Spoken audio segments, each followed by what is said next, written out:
Bezrat Hashem Barach, avec l'aide du ciel, on continue les lois Bezrat Hashem de Ben Adam Lachavero, d'accord? Dîner AKA, les lois, qu'est-ce qui se passe si on met des coups à quelqu'un? On a vu évidemment que c'est interdit, mais on est rentré dans ce sujet.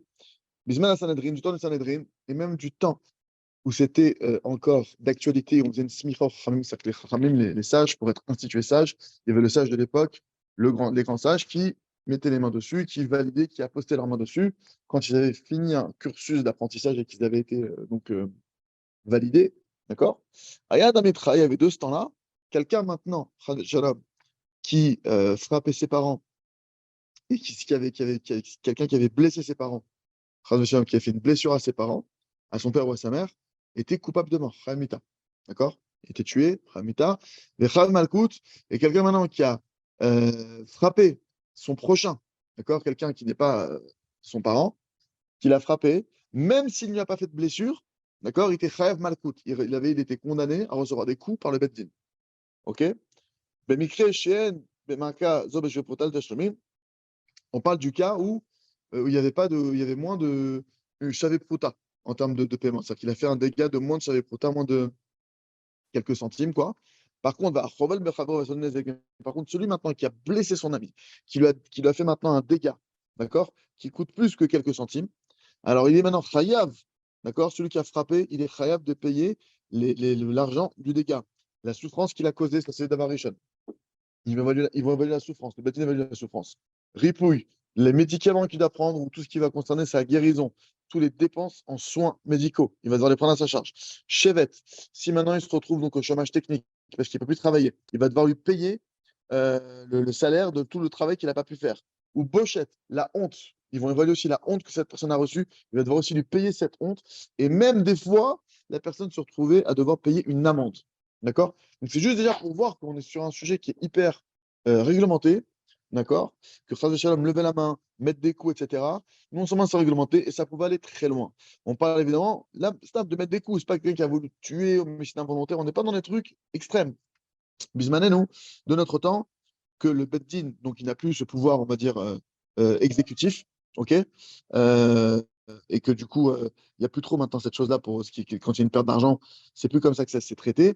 Les poskim, ils se sont posé la question si c'est possible de rendre coupable quelqu'un, de payer l'argent des frais médicaux et du temps qu'il n'a pas pu travailler. Il y a eu une marque loquette même aujourd'hui de notre génération, c'est une marque loquette, quelqu'un maintenant il fait un dégât, d'accord? Et même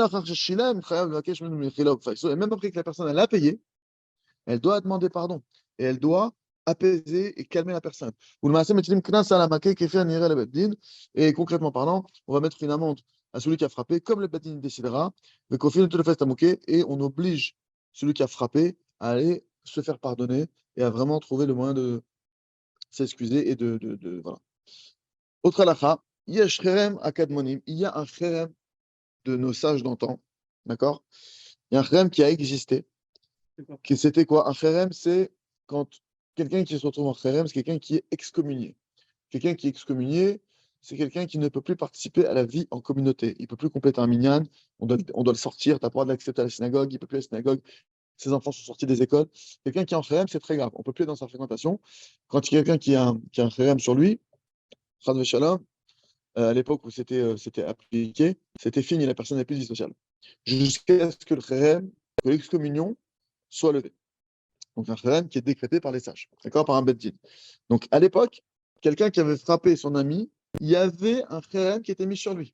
Il y avait une excommunication qui était mise sur lui.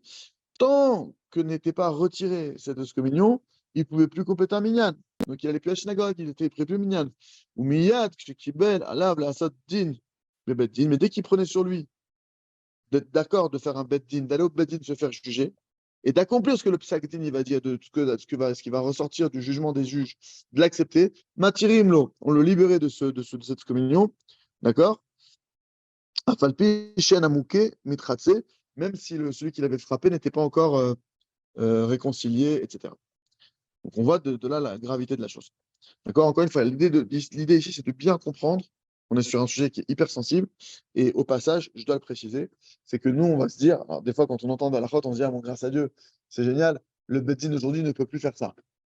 On dit, ah bah aujourd'hui, c'est vrai que le Beddin n'est plus exécutif. Heureusement, on aurait été puni, on aurait été truc. Il faut savoir que c'est encore plus grave. Pourquoi? Parce que quand le Beddin jugeait, d'accord? Alors le Beddin, maintenant, tu sais que tu avais un processus, tu avais un talir, tu étais jugé. Maintenant, c'est écrit dans la Gemara. Maintenant que dans une génération, il n'y a pas de Beddin, alors c'est Mina Shamaim, c'est du ciel que ça tombe.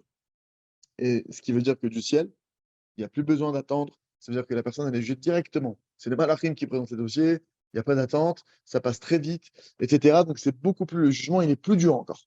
Il est encore plus dur que si tu avais été un bête deal où tu aurais pu argumenter, tu aurais pu peut-être essayer de faire chouva, tu aurais plein de trucs là. Maintenant, c'est boum, ça tombe d'un coup, tu n'es pas prévenu. Chas v'shalom. Donc, Béhémet, c'est Alvaï qu'on récupère un bête deal et qu'on puisse se faire juger comme il faut. Parce que là, ça vient de manière ingérée par nous. Enfin, on peut pas, on maîtrise pas. De Gaon, un Gaon qui a eu un tsar, le Gaon Rabbi Yecheskel Abramski, un géant, d'accord. Un homme, il est venu le voir, le visiter une fois chez lui, parti le voir. Il le trouve maintenant allongé sur son lit, en train de pleurer à chaudes larmes. Et l'invité, ça lui a fait peur. Il a dit, mais qu'est-ce qui se passe? Pourquoi? Et il lui a raconté, le Rabbi Yecheskel, qu'en chemin, dans la ville, vers chez lui, dans sa maison, il habitait dans la chouchrana de Beit Vagan, ce Rav, dans le chemin pour rentrer chez lui, parce qu'on a un Beit Vagan ici, en ce moment même. Baruch Hashem, il a vu, d'accord, Mibat Hanan un autobus, il a vu par un autobus qui est passé, je crois, par la fenêtre de l'autobus, il a vu deux juifs qui se sont frappés, qui ont été violents l'un envers l'autre.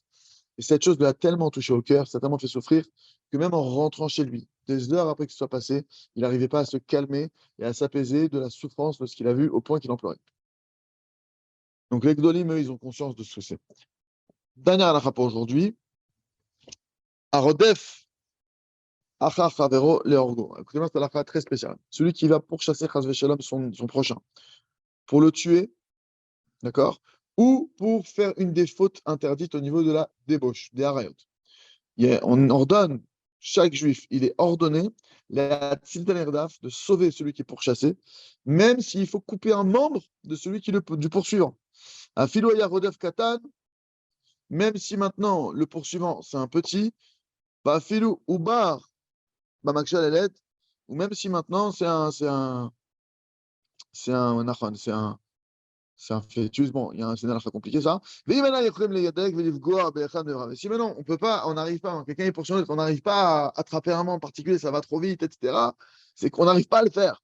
Ou la tzil est daf, et qu'on arrive, et que pour sauver celui qui est pourchassé, on n'arrive pas maintenant à essayer d'immobiliser l'autre, de le maîtriser avec un seul de ses membres. Imken yargo et arodef, il doit tuer le poursuivant. Moutar le orgo, c'est permis de le tuer. Afalpi shadain le harag, c'est permis de le tuer bien qu'il n'a pas encore tué et qu'il n'a pas encore, Dieu préserve, violenté s'il poursuit une femme ou autre. D'accord? Donc là, on parle de quelqu'un voilà, qui poursuit pour tuer, ok? Ou qui poursuit pour Dieu préserve, violenter une femme. Alaf, Aïsour, Echamour, la Chaot, d'accord? Ishmikrim, Shetzaret, Rifot. Bien qu'il y a un interdit d'aller maintenant, de manière générale, devant les tribunaux qui sont non-juifs, de présenter directement des tribunaux non-juifs, il y a des cas où, évidemment, il faut se tourner vers la police, d'accord? Pour empêcher maintenant une personne d'être violent, de frapper les autres, ou même de protéger des enfants, etc. Ou là, mais évidemment, dans chaque cas qui n'est pas urgent et qu'on peut attendre un peu, il faut faire chez la tracham, ça on ne le répétera jamais assez, il faut poser une question à un rav. N'avancez pas tout seul, fait chez la tracham, et sur Joie de Vivre, grâce à Dieu, il y a un service de questions au rav. Donc voilà, c'était mis en place, il y en a d'autres qui existent, hein, mais on a nous aussi en interne. Donc voilà, on a un cas de Safek. Donc en tout cas, on voit de ça la là, d'accord? La gravité vraiment de frapper ou de chercher à nuire. Je vous dis au point que d'après la halakha, quelqu'un qui poursuit quelqu'un pour lui faire du mal dans l'intention de le tuer, on a le droit, si on n'arrive pas à l'immobiliser, de le tuer. Shalom. Évidemment, là, c'est la halakha qui nous éveille, mais si on a des cas concrets comme ça, il faudra évidemment demander un Razak pour la halakha du jour.